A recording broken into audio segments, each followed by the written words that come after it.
berbicara tentang Isra Mi'raj ini menjadi masalah besar sebetulnya. Tapi saya rasanya agak tenang ya, karena kita bicara dengan Profesor Dr. Thomas Jamaluddin, ya, seorang ahli di bidang kosmologi dan astronomi. Memang peristiwa Isra Mi'raj ini telah menimbulkan kegaduhan besar di kalangan umat Islam, antara pro dan kontra, antara yang percaya dan tidak percaya. Yang tidak percaya juga terdapat kino-kino, yang percaya pun terdapat kino-kino juga. Semua umat Islam yang percaya iya, tetapi juga beda percayanya. Seperti Mu'tazilah percaya, tapi mereka mengatakan itu perjalanan ruhani, bukan jasadi. Lalu Ahli Sunnah wal Jamaah yang mendukung perjalanan jasad itu dengan dalil, yaitu Subhanalladzi asra bi'abdihi, ya, Maha Suci Allah yang telah memberangkatkan di malam hari terhadap hambanya. Kalau abdul itu kan physically, jasadnya itu. Tetapi juga timbul persoalan lagi, bi'abdi ini siapa? Tidak disebutkan di dalam Al-Quran. Siapa? Nabi Muhammad itu bukan yang diberangkatkan itu. Nah, lalu kemudian di dalam surat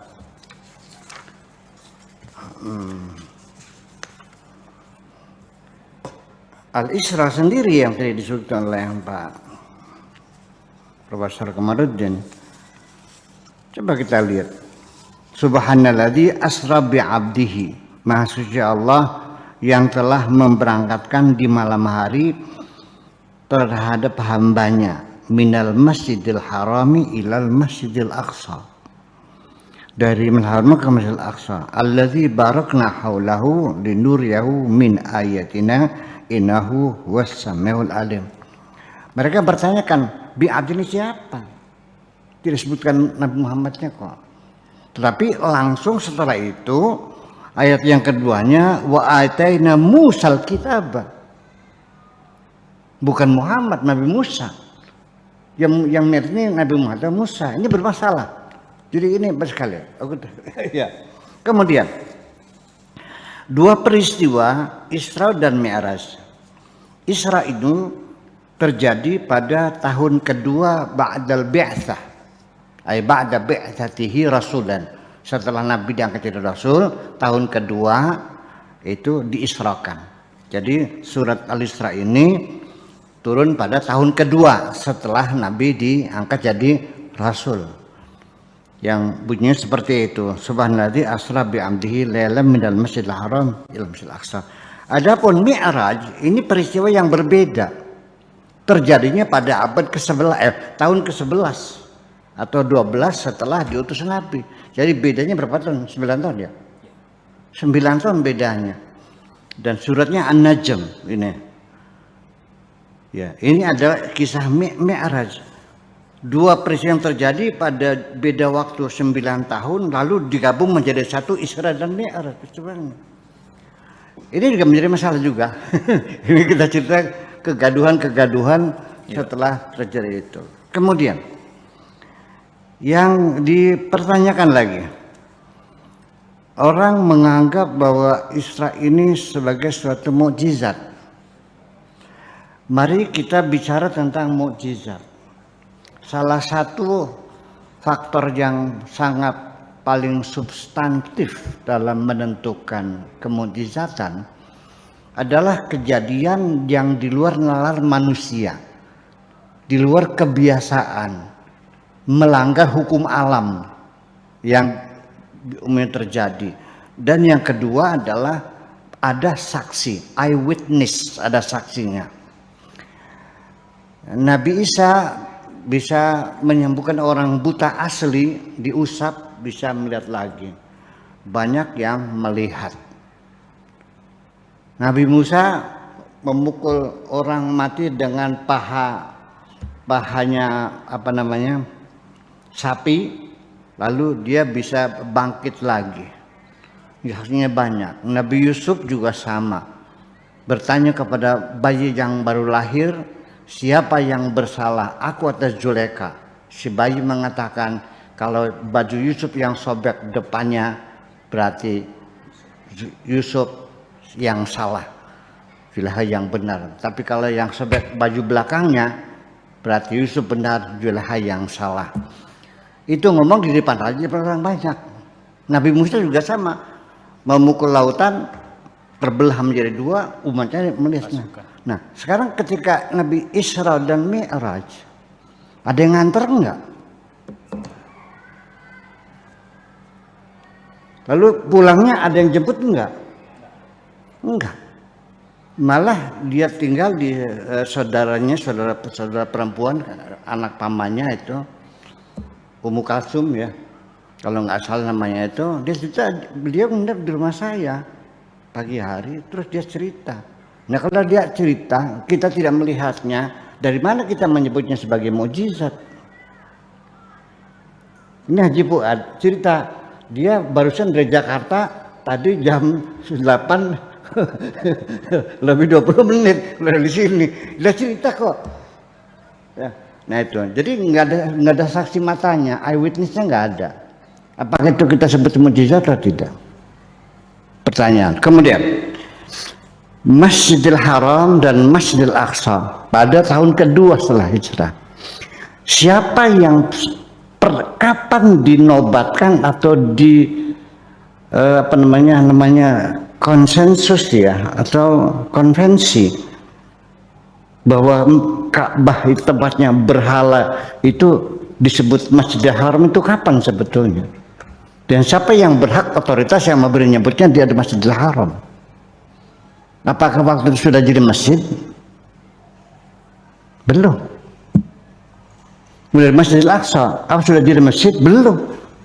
Baru jadi masjid itu setelah ditaklukkan oleh Umar, lalu dibangun masjid. Itu waktu Nabi belum ada masjid, belum ada orang yang menyebutkannya itu sinagog Nabi Sulaiman, tempat ibadahnya orang Yahudi kan namanya sinagog ya, tempat ibadah Sulaiman. Nah, Mekah Ka'bah itu tempat sembahyangnya, tempat ibadahnya penyembah berhala. Di sekitarnya ada 480 berhala di sekitar Ka'bah itu, dan belum ada orang sholat di situ, dan itu belum sebagai masjid. Ada juga Allah sebagai musola, ya kan, sebagai musola dalam Al-Quran pada zaman Nabi Ibrahim dulu kan. Nah, karena zaman dahulu kala malah justru dalam Al-Quran diinformasikan inna awal baiti wuda linnasi lalladzi bi Bakkah. Awal rumah Tuhan dibuat itu adalah di Bakkah. Di mana Bakkah itu adalah Mekah. Apakah Bakkah itu Mekah atau ini juga perlu kajian antropologi juga. Masih banyak sekali persoalan-persoalan yang kita bicarakan. Kemudian sampai sholatnya saja sampai sekarang tidak ada yang sama. Dari mulai takbir sampai tahiyat, dari mulai ada yang sedekap, ada yang tidak, ada yang baca Fatihah, ada yang tidak, yang baca Fatihah ada yang baca basmalah, ada yang tidak, ada yang kunut, ada yang tidak, ada yang menunjukkan digoyang-goyang, ada yang tidak, semuanya berbeda.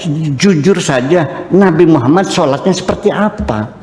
Hadisnya mengatakan hanya sallu kama ra'aitumuni usolli, sholatlah seperti aku sholat. Lalu bagaimana sholatnya?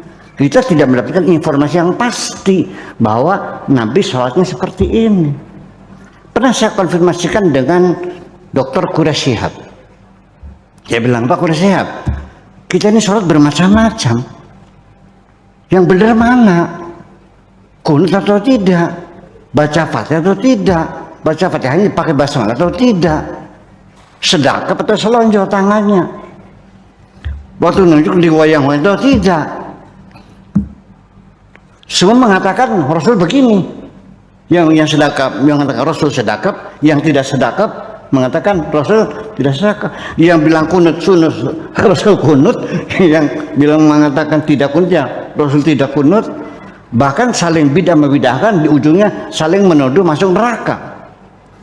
gara-gara kunut masuk neraka. Ini jadi persoalan. Nah, persoalan Islamiyah ini sampai sekarang ketika kita bicarakan dengan secara rasional, saya banyak gagal. Di penghujungnya malah bertengkar pokoknya. Masing-masing dia mengatakan pokoknya, ya sudah pokoknya maksud itu lagi. Jadi ini penting sekali falsafah ini kita bilang dengan ahli gitu. Ya. Banyak persoalan semacam itu. Dan kemudian Pak Quraisy mengatakan karena Rasulullah yatanawwa'u fi salatihi. Nabi itu salatnya bervariasi. Jadi kadang-kadang sanakep, kadang-kadang tidak, kadang-kadang baca kunut, kadang-kadang tidak, kadang-kadang usul, kadang-kadang tidak, kadang-kadang baca Fatihah, kadang-kadang tidak, nanti kadang-kadang baca Fatihah, baca basmalah, kadang-kadang Fatihah tanpa basmalah. Begitu kira-kira kata Profesor Dr. Saya bilang ya udah, kalau begitu saya pengen sholat seperti Nabi, seperti itu. Nanti digoyang-goyang, nanti kadang-kadang tidak. Nanti kadang-kadang sedekah, kadang-kadang tidak. Boleh nggak? Ketawa dia. Ini jadi persoalan. Dan juga kebanyakan hadis-hadis Nabi tentang sholat itu nggak ada hadis mutawatirnya. Samanya hadisnya hadis ahad semuanya. Kalau hadis ahad itu berbeda-beda. Kalaupun sahih, sahih li ghairihi. Kalaupun hasan, hasan li ghairihi. Jadi mencapai dengan sahih itu karena ada hadis lain yang lafadznya yang sama, lafadznya berbeda tapi maknanya sama. Jadi sahih li ghairihi. Nah, kembali lagi. Kemudian kita sendiri menemukan persoalan alam semesta ini 1 sampai 2 triliun galaksi ya di seluruh alam semesta ini yang dapat diamati. Kemudian juga ada 51 galaksi ya dalam grup lokal gitu informasi. Itu ada 100 ribu galaksi yang terdapat dalam super gugus Virgo. Kemudian pada tahun 1980 ini Lions Group ya of Galaxies ini menyatakan ada 455 kelompok galaksi ya dengan 3.933 anggota galaksi. Kemudian galaksi Zoo adalah sebuah proyek ya yang bertujuan untuk membuat daftar yang lebih lengkap ya. Itu pada bulan Juli 2007 untuk mengklasifikasi lebih dari 1 juta gambar galaksi ya dari Sloan Digital Sky Survey ya. Tetapi itu semuanya tanpa tidak diberi nama ya, yang jelas masih pakai kode, pakai angka-angka saja semuanya itu. Kemudian galaksi-galaksi yang bisa teramati dengan mata telanjang ini banyak sekali, ada sekitar 17 dari mulai galaksi Andromeda, galaksi mata hitam, galaksi Bode ya, Cartwheel ya, galaksi cerutu, galaksi komet, kosmos, redshift, kemudian objek dan sebagainya sampai pada galaksi Bima Sakti yang kita miliki. Dan matahari yang tata surya kita ini ada dalam galaksi Bima Sakti, yaitu Bima Sakti ya. Sebetulnya kalau di sana kan namanya The Milky Way, itu dari mitos Yunani, seorang ratu, seorang dewa lah gitu, dewi gitu, sedang tertidur. Ketika bangun ada bayi di sampingnya, dia sedang menyusu di dirinya. Dia bangun kaget, ini bayinya siapa, enak aja terus ini nyuruh saya, dipaksa ditarik, dilemparkan, jatuh ke bumi.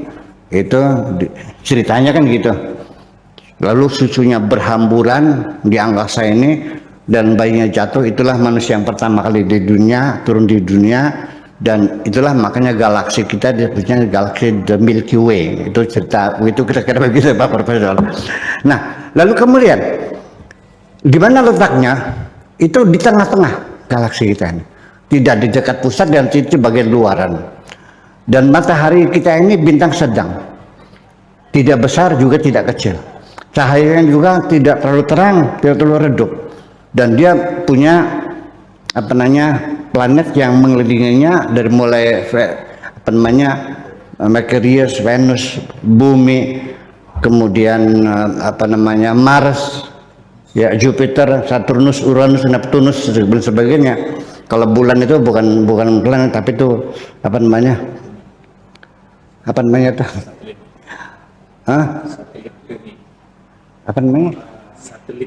satelit. Ya, bukan planet, tapi satelit gitu. Dan kemudian juga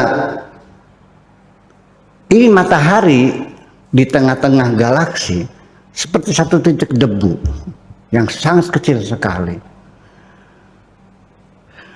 Buminya nggak kelihatan. Oke deh, kita mendekat sedikit ya, sehingga bumi kelihatan satu titik, satu butir seujung jarum. Saya mau nanya, di mana Ka'bah? Di situ, titik itu. Di mana Madinah? Ya di situ, di titik itu. Washington DC mana? Ya di titik itu. Moskow mana? Ya di titik itu. Indonesia? Ya di titik itu. Ada jarak nggak? Ada. Persoalan. Jadi yang namanya jarak itu di mana kita berada. Itu ceritanya. Kemudian persoalan waktu. Sebetulnya yang lebih mencerminkan nama-nama planet itu hari dalam bahasa Perancisnya Mercury, Samedi, Dimanche, ya kan itu daripada Inggris mah, karena nama-nama dewa-dewa semacam itu kan lebih dekat dalam bahasa Perancisnya. Sekarang yang perlu kita ketahui bahwa sejak kapan waktu itu terlahir? Waktu itu ada atau tidak ada? Bagaimana munculnya waktu? Bagaimana persepsi waktu? Seperti apa? Manusia dulu tidak tahu waktu.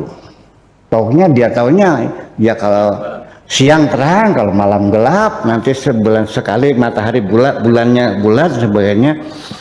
Kemudian kalau matahari ada di kutub utara banyak hujannya jarang, ada hujan.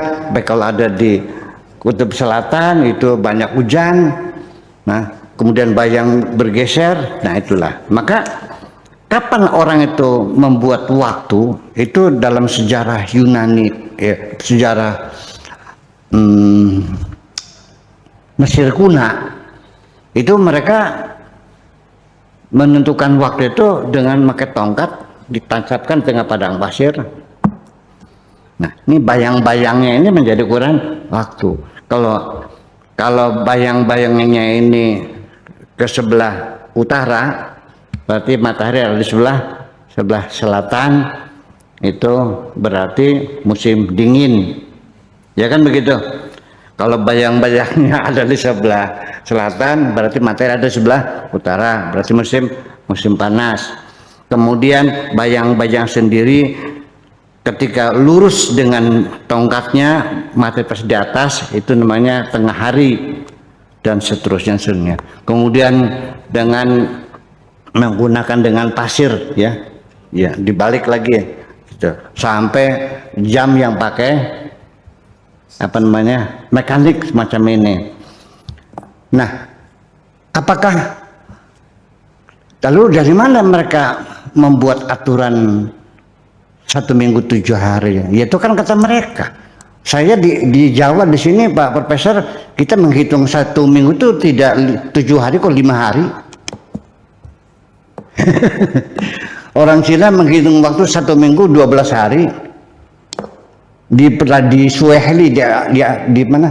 Di Afrika itu 1 minggu 4 hari. Kita kan 5 hari ya. Pohon wage, pohon pagi. Kita bukan 7 kok. Jadi ternyata kan penanggalan berbeda-beda. Nah, disitulah maka terjadi satu perbedaan. Nah, ketika orang Eropa, ya peradaban Masehi, namanya kalender Masehi, itu kan dicangkolkannya dengan matahari. Orang Islam menyangkolkannya dengan bulan, namanya Qomariyah. Kalau ini Syamsiah, maka terjadi perbedaan hitungan. Bisa saja 100 tahun Qomariyah, tapi Syamsiahnya nggak sampai 100, paling 89 sekian. Karena bedanya adalah 11 hari setiap tahun itu. Nah, kemudian bagaimana? Apakah betul satu hari itu 24 jam? Tidak, tetap ada kurangnya sekian menit. Kita 23 jam 50 kurang 4 menit lah bedanya. Jadi makanya ada tahun kehabisan dan sebagainya.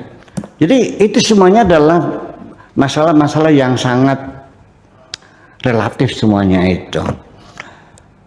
Dan Big Bang juga kalau nggak salah 11 tahun yang lalu pernah disesuaikan terlambat 4 menit waktu itu.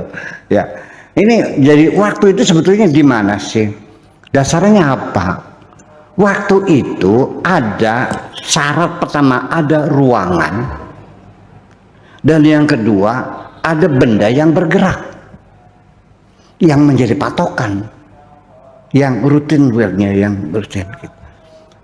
Nah, andaikan matahari, andaikan bumi ini tidak berputar, ada besok nggak?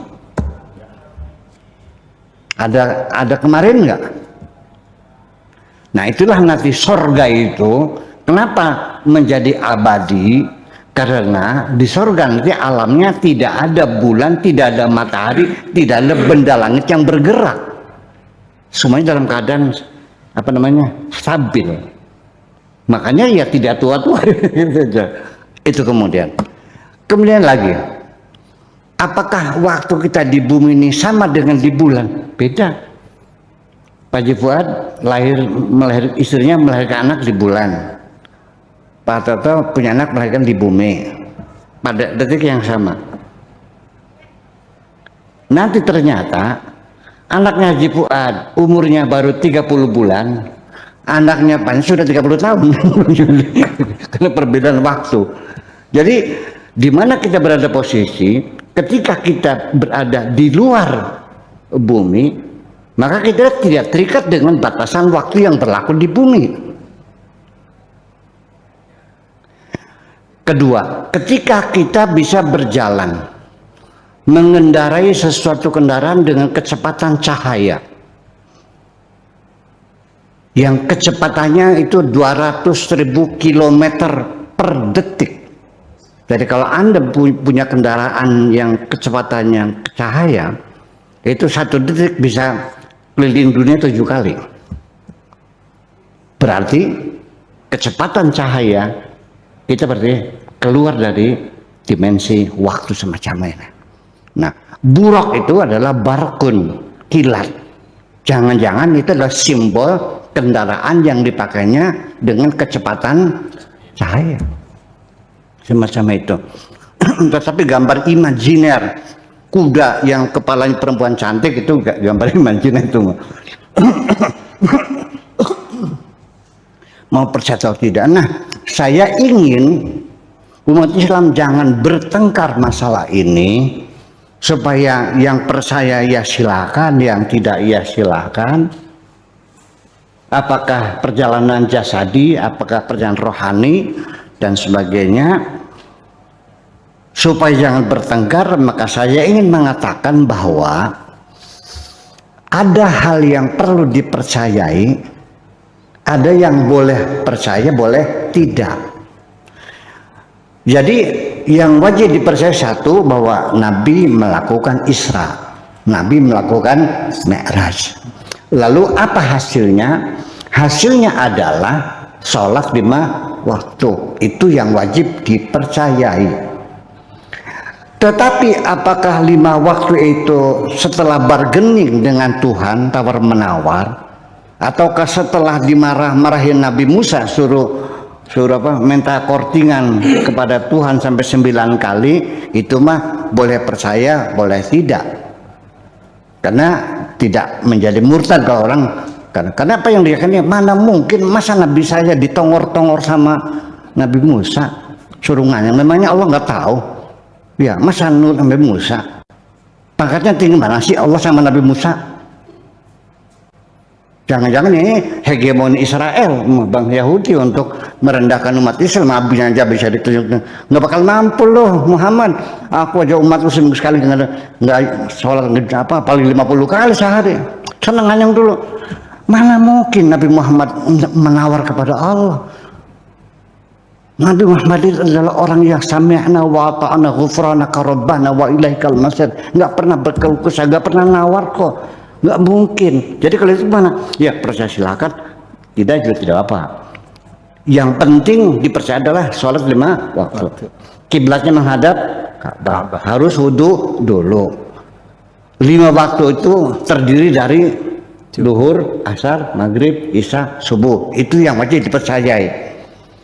Kemudian rokaatnya wajib dipercayai. Subuh 2 rakaat, duhur 4 rakaat, asar 4 rakaat, maghrib 3 rakaat, isya 4 rakaat, subuh 2 rakaat. Itu yang wajib dipercayai.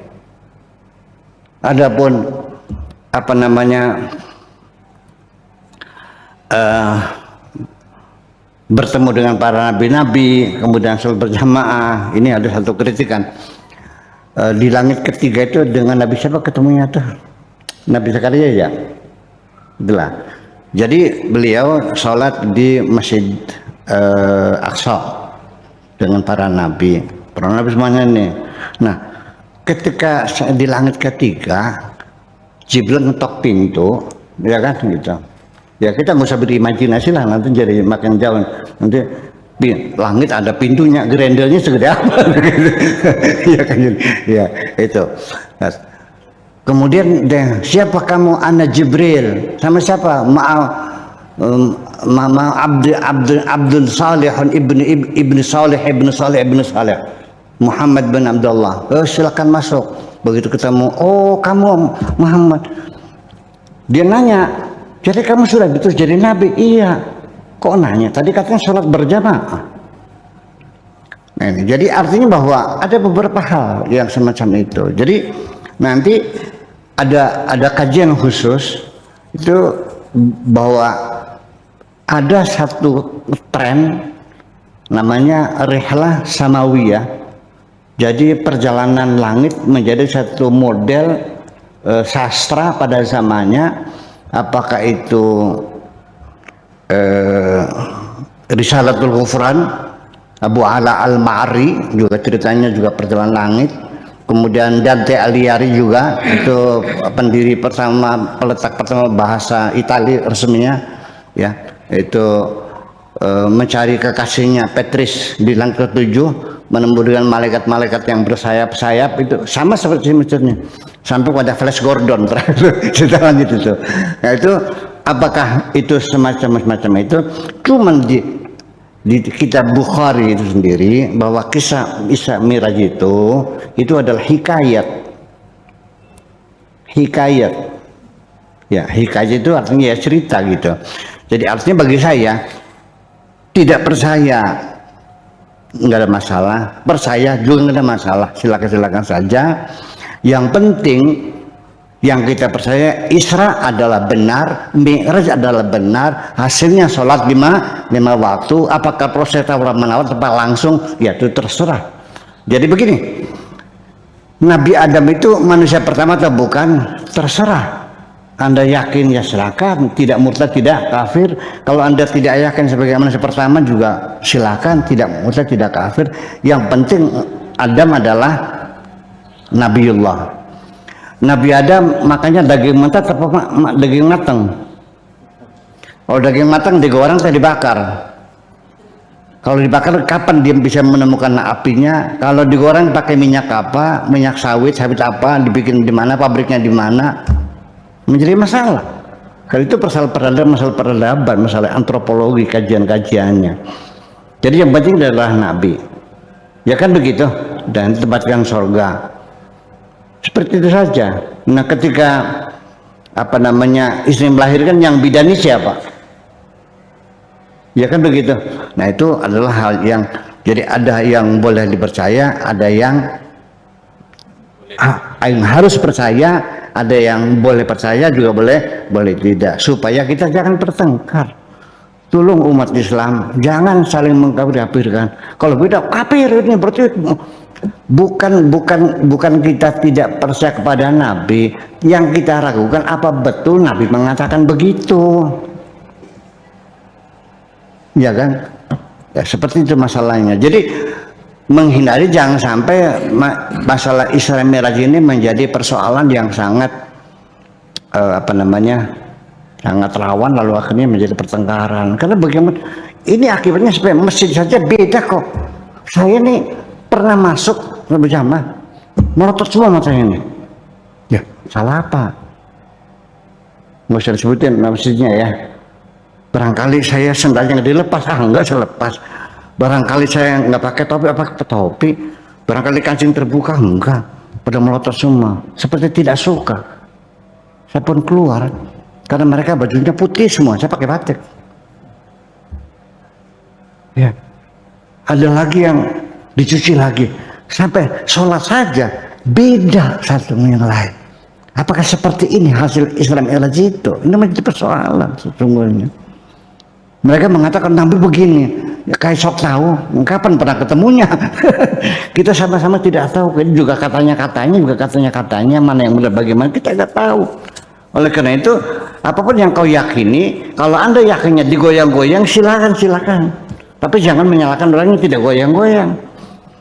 Orang yang baca basmalah, ya silakan. Yang tidak, langsung alhamdulillah rabbil, ya nggak ada masalah. Itu sampai di Mekah saja dulu.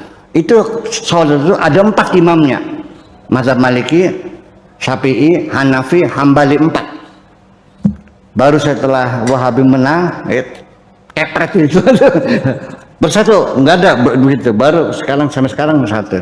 Jadi seperti itu persoalannya. Jadi apakah Isra Mi'raj ini seperti itu? Jadi artinya yang jadi persoalan, sholat itu sendiri dikaitkan bukan dengan bulan, tetapi dengan matahari. Bulan puasa, mulai puasa pakai bulan, tapi buka puasa mulai imsaknya berdasarkan matahari digabungan. Ini dua-duanya semacam ini, betul nggak? Iya. Ya kan begitu. Nah, oke, sekarang kembali. Ketika orang itu ada di luar planet bumi, kiblatnya kemana? Andai kan di sana. Nah, ini jadi persoalan. Jadi ini sesungguhnya bahwa kalau saya melihatnya Isra Mi'raj ini, sholat ini, ibadah sholat ini adalah ibadah yang bertujuan betul-betul ingin membangun komunikasi yang intensif antar umat Islam. Tidak terbangun satu persatuan, dan akhirnya menjadi perpecahan. Jadi akhirnya persoalan dimensi waktu yang relatif semacam itu, maka tidak aneh bahwa ada yang lebih hebat lagi, Nabi Sulaiman bisa memindahkan istananya Balqis dari Sadu Ma'rib ke Ursalim Al-Quds. Bayangkan itu, kalau Isra kan sendirian, ini mangga batanya dicoplokin satu persatu, satu persatu, digotong ke sana, dibangun lagi, gitu. Dalam sekejap, ya. Begitu sudah selesai, diajak Balqisnya, ahadza arshuki. Balqis, apakah ini istanamu? Qala ka'annahu huwa. Kayaknya ini. Kayaknya. Oh tidak, ka'anna itu bukan kayaknya, yakin maknanya. Jadi ka'anna yufidu makna tahqiq. Ya betul ini istana saya. Mana mungkin orang samar sama rumahnya. Kalau Pak Fuad, saya tunjukkan istrinya. Apakah ini istrimu? Kayaknya iya. Langsung udah cerai. Tidak mungkin masa rumahnya bisa ini. Nah, saya kira kita semua cerita. Suatu hari, ini dimensi waktu Pak. Ada seorang teman-teman gitu mandi di sungai, ya katakanlah sungai Cimanuk lah. Ada seorang teman yang mandi itu selulup ya, nggak nongol-nongol. Akhirnya temannya kan ketakutan, ini kemana nongol? Sampai ngundang tim dan sebagainya, pakai jarum segala nggak ketemu. Ini kemana? Akhirnya mencari nggak ketemu sampai 3 jam lamanya. Wah, dia makan buaya barangkali. Ternyata setelah 3 jam dia nongol dari sungai ini. Dia nanya, ada apa banyak orang di Tanggul? Ya gara-gara kamu nih. Kamu bilang, dia kemana kamu perginya? Oh iya, mana? Nah di situ dia bercerita bahwa dia ketemu dengan perempuan cantik, dia godain, dikintilin, ternyata anaknya raja. Sampai di kerajaan, akhirnya bapaknya setuju, ya sudah silakan mau dikawinkan. Ya jadilah jadi putra mahkota kan gitu di negara raja. Sampai istrinya hamil, sampai disunati anaknya. Nah kata raja, ini kerajaan buat kamu semuanya, silakan kamu mau kemana saja silakan. Cuman satu, ini kamar kamu tidak boleh masuk dengan alasan apapun. Kenapa? Pokoknya tidak boleh masuk. Pokoknya tidak boleh masuk. Yang silakan. Nah, di tengah dia hajatan sunatan anaknya itu, yang umur 6 tahun itu, dia penasaran, dia ada apa di kamar ini nih, nggak boleh masuk. Dia masuk. Begitu masuk, nongol dari sungai tadi.